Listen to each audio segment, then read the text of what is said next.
രോഗസൗഖ്യം, അതിലെ കർത്താവ് രോഗസൗഖ്യത്തൊക്കെ പറയണതിൻ്റെ കാര്യം അതാ. അതെന്തുകൊണ്ടാണ്? ആ സമയത്ത് മുൾക്കിരീടത്തിൻ്റെ പകുതി കാണുകയും ഓരോ മുള്ളിൽ നിന്നും നല്ല രത്നക്കല്ല് പോലുള്ള തിളങ്ങണ ചുവന്ന ബിന്ദുക്കൾ താഴേക്ക് ഇറ്റ് വീഴുകയും ചെയ്യണത് എന്താ? അത് ചങ്ങല പൊട്ടുകയാണ്. എന്താ കാര്യം? പാപം മോചിക്കപ്പെടുന്നു. ഒന്ന്. രണ്ടാമത്തെ പാപബോധം തരുന്നു. പിന്നെ നമ്മളെ വിശുദ്ധീകരിക്കുന്നു. വിശുദ്ധീകരിച്ചാൽ ദൈവം എന്താ ചെയ്യണത്? ശക്തീകരിച്ചിരിക്കാം. എന്തിനാണ് ദൈവം വിശുദ്ധീകരിക്കണത്? പാത്രം കഴുകി എന്തിനാണ് വെക്കണത്? ഭക്ഷണം വിളമ്പാനല്ലേ? ഉറപ്പല്ലേ? വിശുദ്ധീകരിക്കണത് എന്തിനാണ്? ദൈവം ശക്തീകരിക്കാൻ. ശക്തീകരിക്കുമ്പോൾ എന്താ സംഭവിക്കണമെന്ന് വെച്ച് കഴിഞ്ഞാൽ, ഏത് മേഖലകളിൽ നമുക്ക് ദൈവത്തെ കിട്ടുന്നത് ശക്തിയുടെ രൂപത്തിലാണ്.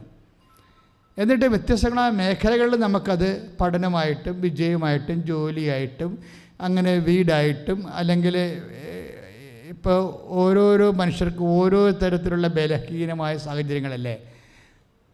കഴിഞ്ഞ ദിവസങ്ങളൊരു സാക്ഷ്യം കേട്ടത്, 28 കൊല്ലക്കാർക്ക് പട്ടയമില്ല. പുറമ്പോക്ക് താമസിക്കുന്ന കക്ഷി 28 കൊല്ലമായിട്ട് പട്ടയമില്ല. അവർ പുറമ്പോക്കി താമസിക്കുകയാണ്. ഈ ഉടമ്പടി ഇപ്പോൾ വന്നപ്പോൾ എന്നാ പറ്റുമെന്നറിയാമോ? എല്ലാവർക്കും ഒരു പുതിയ പ്രത്യാശ കൊടുക്കാൻ തുടങ്ങി. അവർ തോന്നി ഉടമ്പടി എടുത്ത അമ്മമാതാവ് പട്ടയം തരും എന്ന് വിചാരിച്ചു.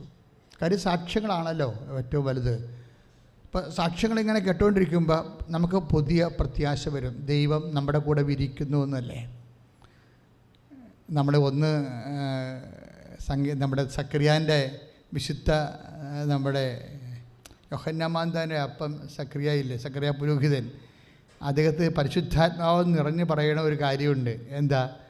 വിശുദ്ധ ലൂക്കാസ് സുവിശേഷം 1:68 ഏറ്റു പറഞ്ഞ ഇസ്രായേലിന്റെ ദൈവമായ കർത്താവ് വാഴ്ത്തപ്പെട്ടവൻ അവിടുന്ന് തന്റെ ജനത്തെ സന്ദർശിച്ച് രക്ഷിച്ചിരിക്കുന്നു. അപ്പൊ സന്ദർശനം എന്ന് പറഞ്ഞ് വെറുതെ വന്ന് പോകുകയല്ല. എന്താ ചെയ്യണത്? രക്ഷിക്കാനാണ് സന്ദർശനം. അപ്പോൾ ദൈവത്തിൻ്റെ വാഗ്ദാനങ്ങളിൽ ഒന്നാണ് സന്ദർശനം. ദൈവത്തിൻ്റെ വാഗ്ദാനങ്ങളൊന്ന്. ഉടമ്പടി എടുക്കുന്ന ആൾക്കാർക്കെല്ലാം ഈ സഞ്ചാരി മാതാവിൻ്റെ സത്യാനുഭവം ഉണ്ടാകാൻ കാരണങ്ങളിലൊന്ന് ഈ വാഗ്ദാന പ്രകാരമാണ്. പണ്ട് മാലാഖമാരെ ദൈവം വിട്ടതിന് പകരം ഇന്നും അമ്മയല്ലേ വരണത് ലോകം മുഴുവനും, അല്ലേ? ഇപ്പം മാലാഖമാർ വരുന്നില്ലല്ലോ. അതിന് ലൂർദിലും ഫാത്തിമയിലും അതുപോലെ തന്നെ എല്ലാ സ്ഥലങ്ങളിലും കൃപാസനത്തിൽ ഉൾപ്പെടെ ആരാണ് ബൈപ്പേഴ്സം വരണത്? ആരാണ്? അമ്മയാണ്. അമ്മ വരാൻ കാര്യം എന്താണ്? ദൈവത്തിൻ്റെ പ്രതിപുരുഷയായിട്ട് അവർ വരിക. സന്ദർശനമാണത്. ദൈവം ഇന്നും തൻ്റെ ജനത്തെ സന്ദർശിച്ചുകൊണ്ടിരിക്കുന്നു. ഒന്ന് പറഞ്ഞേ. ദൈവം ഇന്നും തൻ്റെ ജനത്തെ സന്ദർശിച്ചുകൊണ്ടിരിക്കുന്നു. ദൈവം ഇന്നും തൻ്റെ ജനത്തെ സന്ദർശിച്ച് രക്ഷിച്ചുകൊണ്ടിരിക്കുന്നു. ദൈവം ഇന്നും തന്റെ ജനത്തെ സന്ദർശിച്ച് രക്ഷിച്ചുകൊണ്ടിരിക്കുന്നു. രക്ഷകനായ എൻ്റെ ദൈവമേ,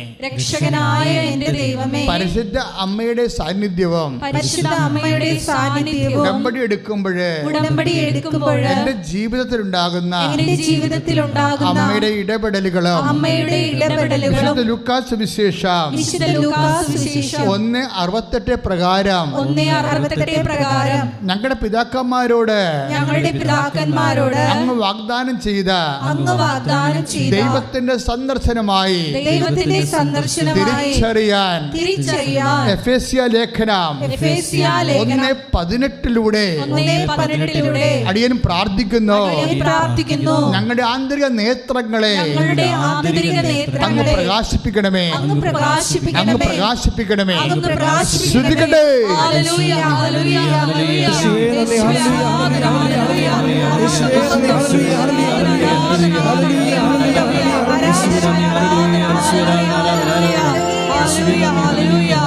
ശക്തമായി ശ്രദ്ധിക്കട്ടെ. പരിശുദ്ധ പരമദിവ്യകാരുണ്യത്തിന് പരിശുദ്ധ പരമദിവ്യകാരുണ്യത്തിന് പുറമ്പോക്കിൽ 28 വർഷമായി താമസിക്കുന്ന ആളാണ്. അപ്പോൾ എന്താ പ്രശ്നം? അവർക്ക് UA നമ്പർ പോലും കിട്ടത്തില്ല. ചിലപ്പോൾ റേഷൻ കാർഡ് പോലും കിട്ടത്തില്ല. ചില പുറത്ത് താമസിക്കുന്നവർക്കൊക്കെ അവരുടെ ഒരു സ്വാധീനവും അല്ലെങ്കിൽ അവിടെ പ്രവർത്തിക്കുന്ന സംഘടനക്കാരുടെയും പാർട്ടിക്കാരുടെയൊക്കെ സ്വാധീനം കൊണ്ട് എന്തെങ്കിലുമൊക്കെ ചില രേഖകൾ കിട്ടും. പക്ഷേ അപ്പോഴും പട്ടയം കിട്ടത്തില്ല. ഇപ്പോൾ ഈ ലൈഫ് മിഷൻ്റെയൊക്കെ പേടി കൊടുക്കുന്നില്ലേ, അപ്പോൾ അതിന് കിട്ടണമെങ്കിൽ പട്ടയം വേണ്ടേ? അപ്പോൾ എല്ലാവർക്കൊക്കെ കിട്ടാൻ തുടങ്ങി അവിടെ അടുത്തുള്ളവർക്കൊക്കെ കിട്ടി. പക്ഷേ ഇവർക്ക് പട്ടയമില്ലാത്ത കൊണ്ട് അതിന് അപേക്ഷ കൊടുക്കാൻ പറ്റണില്ല. അപ്പോൾ ഇവർക്ക് പിന്നുള്ള ആശ്രയം എന്താണ്? അവരോടനെ ഉടമ്പടി എടുക്കാൻ തീരുമാനിച്ചു. ആ സാക്ഷി നിങ്ങൾ കേൾക്കണം. 28 കൊല്ലം ഇങ്ങനെ കണ്ണീരിൽ കിടക്കുന്ന ഒരു ജനം പെട്ടെന്ന് അവരുടെ ഫോർമാറ്റ് ചേഞ്ച് ചെയ്യണത് എങ്ങനെയാണ്? അവരിവിടെ വന്ന് ഉടമ്പടി എടുത്തു കഴിഞ്ഞപ്പോൾ ഈ സഞ്ചാരി മാതാവ് ഉടമ്പടി വരുന്നൊരു വിഷയം പ്രസൻസാണ്. ദൈവം നമ്മുടെ ഉള്ളിൽ വന്ന് നമ്മൾ നടക്കേണ്ട വഴി നമുക്ക് ഈ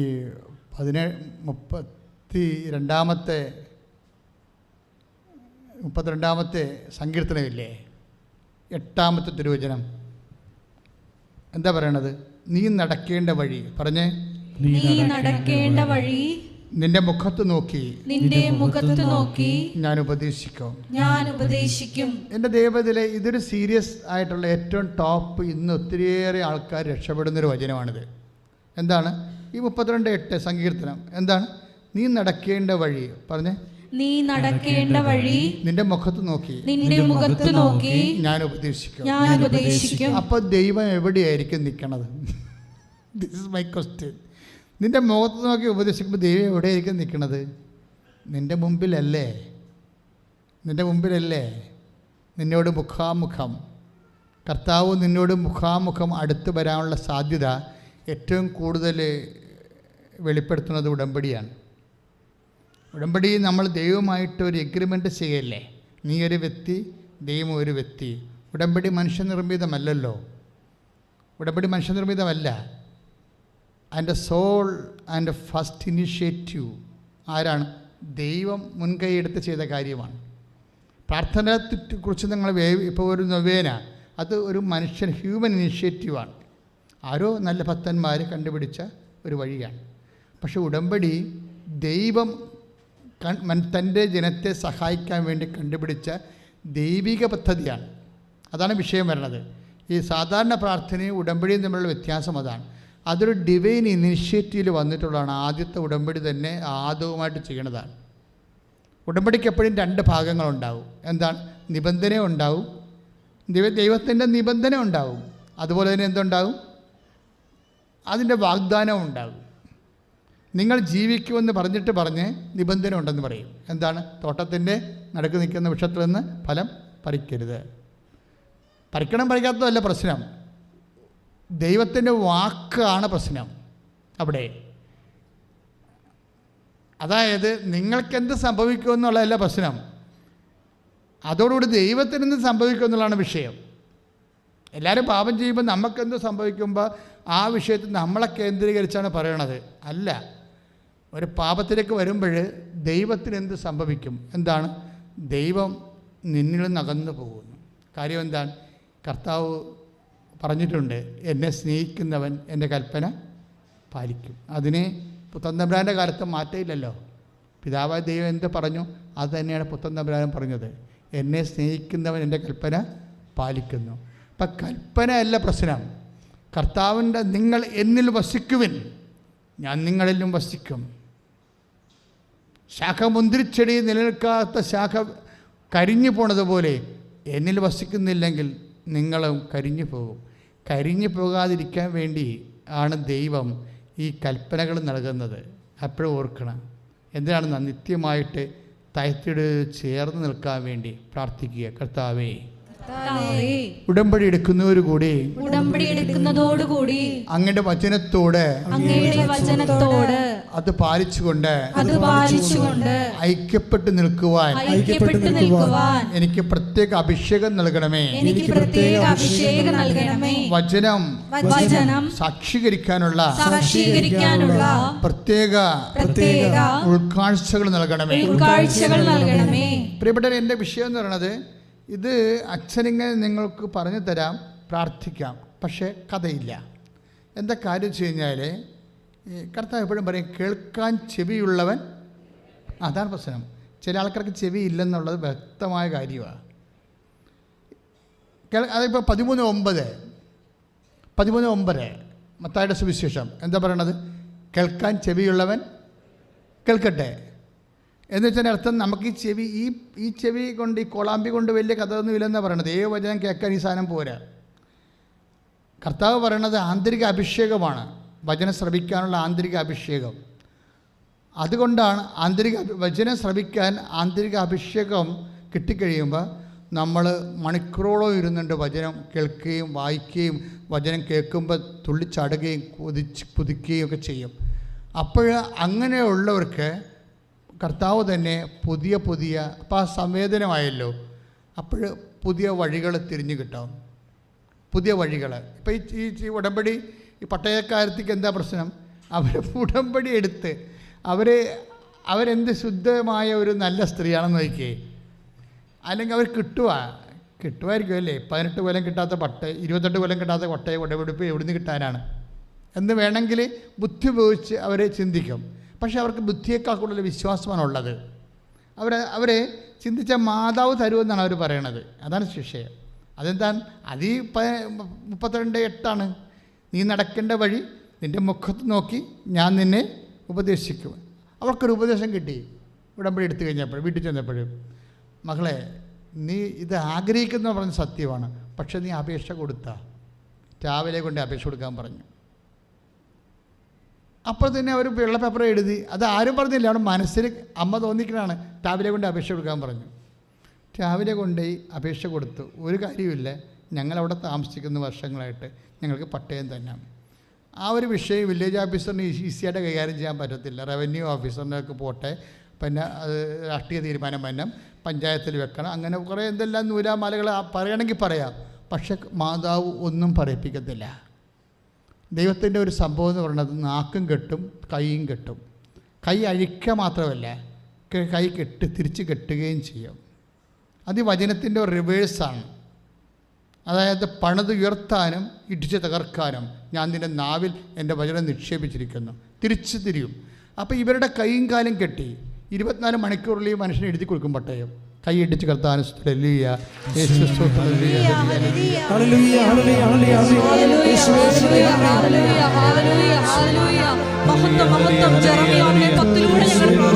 പരിശുദ്ധ പരമദിവ്യകാരുണ്യത്തിന് എന്താ ഇങ്ങനെ ശ്രദ്ധിക്കണ വെച്ചാൽ, അതായത് നമ്മളൊരു മൂവ്മെൻറ്റ് നടത്തത്തില്ലേ? ഒരു ചെറിയൊരു മൂവ്മെൻറ്റ് നടത്തുമ്പോൾ തന്നെ ദൈവത്തിൻ്റെ കണ്ണിലൂടെയാണ് നീ മൂവ്മെൻറ്റ് നടത്തുന്നത്. പക്ഷെ നമ്മൾക്കത് അറിയത്തില്ല. ദൈവം CCTV ക്യാമറയാണെന്ന് പറയുകയല്ല, ഒരു 10ൻ്റെ മൂവ്മെൻറ്റിനെ കുറിച്ച് ദൈവത്തിന് നല്ല ബോധ്യമുണ്ടെന്ന് പറയുകയാണ്. കാര്യം ഈ ടീച്ചറില്ലേ, നമ്മൾ പറഞ്ഞ ആ ടീച്ചർ പറയുന്ന റിബി ചാലക്കുടി നിന്ന് ഇങ്ങോട്ട് മൂവ് ചെയ്യണം ആലപ്പുഴയ്ക്ക്. അവിടെ പ്രശ്നം എന്താ? അവിടെ പ്രശ്നം വെച്ചാൽ 17 കൊല്ലമായിട്ട് അവർക്ക് ജോലിയില്ലാത്തതാണ് അവരുടെ പ്രശ്നം. അവർക്ക് സർക്കാർ ജോലി വേണമെന്ന് ആഗ്രഹിച്ചിരുന്നു, പക്ഷേ അവിടെ ഏജ് ഓവർ ഇനി അവർക്ക് എഴുതിയെടുക്കാനുള്ള സാധ്യതയില്ല. പക്ഷേ എന്തെങ്കിലും ഒരു ജോലി ഏതെങ്കിലും സ്കൂളിൽ കിട്ടണം, ഭക്ഷണം കുഞ്ഞുങ്ങളെ നോക്കിക്കൊണ്ട് പോകണം. അപ്പം അതുകൊണ്ട് അവർ ഇവിടെ മുമ്പിലുള്ളൊരു വഴി എന്താണ്? ഉടമ്പടി, ദൈവമായിട്ട് ഉടമ്പടി ചെയ്യുക. അവർ ആലപ്പുഴയിൽ നിന്ന് മൂവ് ചെയ്യുമ്പോൾ തന്നെ അപ്പം നിങ്ങൾ നീ സത്യസന്ധരാണെങ്കിൽ നിങ്ങൾ ദൈവനിരീക്ഷണത്തിലാവും. നിങ്ങൾ ഓർക്കരുത്, നിങ്ങൾ പോകുന്നതും നടക്കുന്നതും ഒന്നും ആരും കാണുന്നില്ലെന്ന്, നിങ്ങളുടെ മനസ്സറിയുന്നില്ലെന്ന് ഓർക്കരുത്. കാര്യം 39-ാം സങ്കീർത്തനം അത് തന്നെയാണ് പറയണത്. എന്താ പറയണത്? നീ നടക്കുന്ന ശ്രദ്ധിക്കട്ടെ മക്കളെ.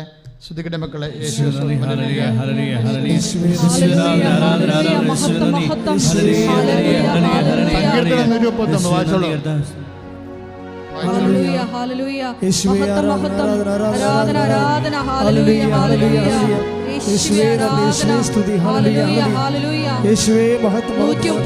സങ്കീർത്തനം 1-ാം തിരുവചനം. കർത്താവേ, അവിടുന്ന് എന്നെ പരിശോധിച്ചറിഞ്ഞിരിക്കുന്നു. 139-ാം സങ്കീർത്തനം 1-ാമത്തെ വചനം ഏറ്റുപറഞ്ഞ കർത്താവേ, അവിടുന്ന് എന്നെ പരിശോധിച്ച് അറിഞ്ഞിരിക്കുന്നു. ഉറപ്പായില്ലേ? ഇപ്പം നമ്മൾ ഒരു ഇൻസ്പെക്ഷനിലൂടെയാണ് പോണത്. ദൈവം നിന്നെ ഇൻസ്പെക്ട് ചെയ്തുകൊണ്ടാണ്. നിൻ്റെ ഒരു മൂവ്മെൻ്റ് എല്ലാം ഇൻസ്പെക്ഷനാണ്. കർത്താവ് എല്ലാം അറിയുന്നുണ്ട്. നിനക്ക് ജപ്തി നടപടി വരാൻ പോകുന്ന കാര്യം കർത്താവ് അറിയുന്നു. നീ അതിനായി കണ്ണീരിട്ടിരിക്കണമെന്ന് കർത്താവിന് അറിയാം. നിൻ്റെ ഷോപ്പിൽ കച്ചവടമില്ല, കർത്താവിനറിയാം. നിൻ്റെ ഷോപ്പ് വാടകക്കാരന് കൊടുത്തിട്ട് അവൻ ഒഴിയണമില്ല, നമുക്ക് വാങ്ങിക്കാനും പറ്റണില്ല. കർത്താവിനറിയാം. നിൻ്റെ മൂവ്മെൻറ്റ്സുകൾ ഞാൻ പരിശോധിച്ച് അറിഞ്ഞിരിക്കുന്നു. ക്ലിയർ അല്ലേ? പക്ഷേ ഈ വചനത്തിൽ നമ്മൾ വിശ്വസിക്കണം. അവിടെയാണ് വിഷയം വരുന്നത്. അത് വേറെ ഒരു സബ്ജക്റ്റാണ്. ഒന്ന് പ്രാർത്ഥിച്ച്, കൈ നെഞ്ചത്ത് വെച്ച് പ്രാർത്ഥിച്ച്, കർത്താവേ, അങ്ങയുടെ വചനത്തിലെ പൂർണ്ണമായി വിശ്വസിക്കുവാൻ എനിക്ക് പ്രത്യേക അഭിഷേകം നൽകണമേ. അങ്ങയുടെ വചനത്തിലെ പൂർണ്ണമായി വിശ്വസിക്കുവാൻ എനിക്ക് പ്രത്യേക അഭിഷേകം നൽകണമേ. എന്താ പ്രശ്നം എന്ന് പറയാം മക്കളെ? നമ്മൾ ഈ വചനം ഇപ്പം നിങ്ങളുടെ A to Z എല്ലാ വിഷയവും അതായത് നിങ്ങൾ നിസ്സാരമെന്ന് കരുതുന്ന വിഷയം പോലും ദൈവത്തിൻ്റെ ദൃശ്യം നിസ്സാരമെന്നോ സീരിയസ് ഒന്നോ ഇല്ല. എല്ലാത്തിനും അതിൻ്റെ ഒരേ റേഞ്ചാണ്.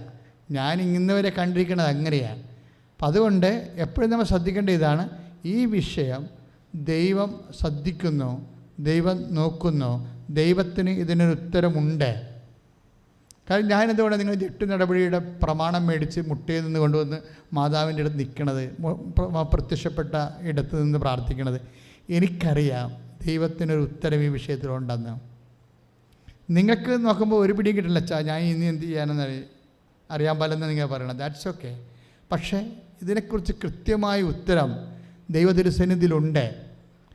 ചില സമയത്ത് ഞാൻ തിരിച്ചതിനും പറയും, ഇത് പോകും കേട്ടാ, പക്ഷേ നീ വെയിറ്റ് ചെയ്യണം, നിന്നെ കുഞ്ഞുങ്ങളെയും ഇതിനേക്കാൾ നല്ല ഭവനത്തിൽ കർത്താവ് പൊറുപ്പിക്കും. അത് മാതാവ് സാക്ഷി എന്ന് പറയും. അതെന്താ കാര്യം? അത് നമുക്കവിടെ അമ്മയുടെ അടുത്ത് വെക്കുമ്പോൾ തന്നെ നമുക്ക് കിട്ടുന്നൊരു സൈനുണ്ട്. ആ സൈൻ വെച്ച് ഞാൻ ആൾക്കോട്, പക്ഷേ എനിക്ക് എപ്പോഴും ഉള്ള ഒരു സങ്കടമുണ്ട്. കാര്യം ഞാനിത് പറയണത് അത്യാഘാതത്തോടെ പറയണത്, പക്ഷേ ഇവരിത് കേൾക്കണത് ഡെഡ് ബോഡി പോലെ കേൾക്കണത്. അതാണ് പ്രശ്നം. ചില ആൾക്കാർക്ക് ഉടമ്പടി എടുക്കാൻ അർഹതയില്ല.